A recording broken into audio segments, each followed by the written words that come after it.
Well, having just made that long voyage all the way from Southampton in England to Cape Town in South Africa, which took 14 long days, I came off looking forward to meeting my relatives, but there was a press conference. They had been told by the captain that all the passengers were talking about this so-called miracle cure that had happened to a lady that I'd hypnotized, and they wanted to discuss it and ask me questions about it. But I wasn't very keen on that because that was just an interest. It wasn't going to be my profession, so I thought at the time. So I played it down and said, no, magic is my hobby, and I've just come to see my cousins and they're going to show me around. I'm going to spend some time in South Africa. So the first heading I had for that press conference was Magic is his hobby. And they explained I was going to maybe work for my cousin who was in the motor trade. And that's what happened. I stayed with him for a little while, and he had two kinds of businesses. One was selling new motor cars, particularly American cars. He had the representation for that for Kaiser Fraser in a very nice showroom. And he also had, just outside Cape Town, a mechanic shop, an engineering shop for repairing cars and renting out old cars. And he gave me a job to work in both of them. So when I was in the showroom, I had to be well dressed. And I found it very boring because not many people came in, and there was always another salesman around who could say it better than I could. So I didn't find that too interesting, and then he put me in the workshop as a mechanic. I had a limited knowledge of motor mechanics, but I learned quite a lot at that time. The chief engineer was a very black guy called Bander. He had a lovely face, big smile, wore white overalls, always very greasy, but he knew everything about cars, and I really admired him. We got on extremely well. But I was always puzzled because at night when he finished, he actually climbed a rope into the loft over the mechanic shop, and that's where he stayed. That was his home. So one day, when he was out, I was so curious, I climbed up there, and to my surprise I saw that his bed was just a bed of straw, and everything was very neat, but hanging up was a very loud suit. They called it a zoot suit. Very, very loud, a light brown suit with pattern on it, and a big Panama hat and a loud tie. And on a Sunday, he would come down that rope, dressed in that suit, absolutely immaculately clean, and go out drinking with his friends. They used to put some sort of liquid in big buckets and pass them around, which would make them very drunk. He was the most friendly and knowledgeable guy. I would never forget him. He taught me a lot about what was going on in Africa at the time, that there was still a divide of superstition and witchcraft on one side, and sophistication, like being a good mechanic, on the other side. That didn't last too long. I was there for a few weeks, and I felt a bit self-conscious because I was staying with my relatives, so I rented a small flat and wondered what I could do next. Unfortunately, I got into rather bad company because Cape Town is on the docks, and a lot of ships come in there with some quite undesirable guys from overseas who used to go into the bars getting drunk and getting into fights and gambling and prostitution. And it was a really low part of my life because I was mixing with these guys. And then some friend of mine said, look, you had such good publicity when you came off the ship. And that was about 2 months before. I said, why don't you do something like that, maybe give a lecture on hypnosis? I was very dubious about it because by that time I was occasionally playing in a band to earn a few pounds. I was also a lifeguard on the dock.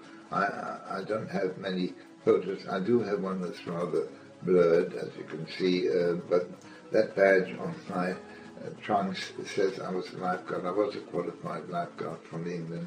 Quite enjoyed it, but certainly didn't earn very much money. So I listened to my friends, and I decided that I would rent a small hall and see how it goes.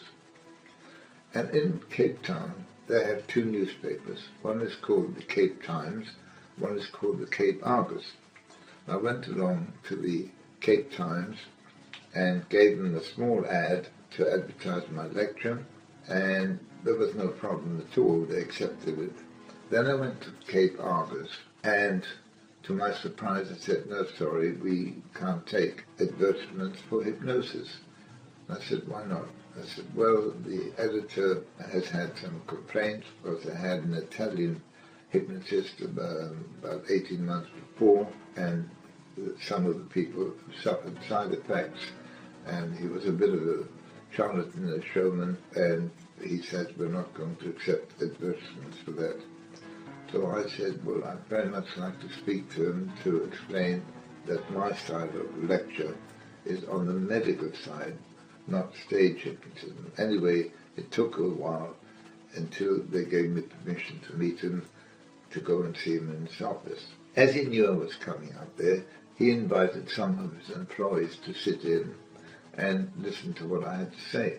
And so I started talking seriously about hypnosis, the curative side, the benefits, and they listened very intensely, and somebody said, "Can you give us a demonstration?"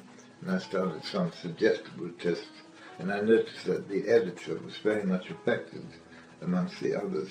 So whilst he was deeply hypnotized, I made him write something on a piece of paper and lock it in his safe. I didn't tell the others what it was, but of course they saw that. Then I woke everybody up again, and suddenly I said to the editor, "Well, I've enjoyed our conversation. Would you mind leaving now? I'm rather busy." He looked shocked. He didn't know what I was saying. I said, "I would like you to leave because I've got to use my office. I'm busy." He said, "What are you talking about?" I said, "Well, I own this place now. Look in your safe." He was very puzzled. He opened his safe, took out a piece of paper, and in his own writing, it said, "I herewith sign the paper over David Berglas," and his own signature. And he couldn't remember doing that, and he was absolutely puzzled. And of course, the other people who had seen him do that were laughing away. I said, "Now do you believe?" He said, "Well, I must say that was very impressive. I can't recall writing that, and yes, we will let you have the advertisement, especially now that you've explained that your lecture is to do with psychotherapy and curative hypnosis." So I got the ad. Well, when it came to turning up on the day, I put my best dark suit on, a white shirt and a dark tie. I saw there was a big crowd outside this building called Electricity House.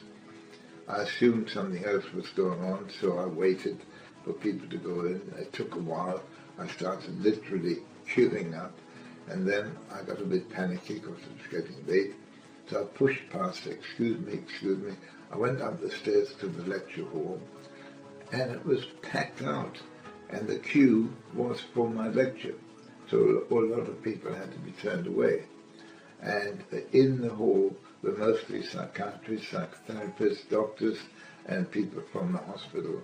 They were very interested to hear about curative hypnosis. Well, I gave a long lecture demonstration, and the next day there was some excellent write-ups, including front-page photographs and a review of the show.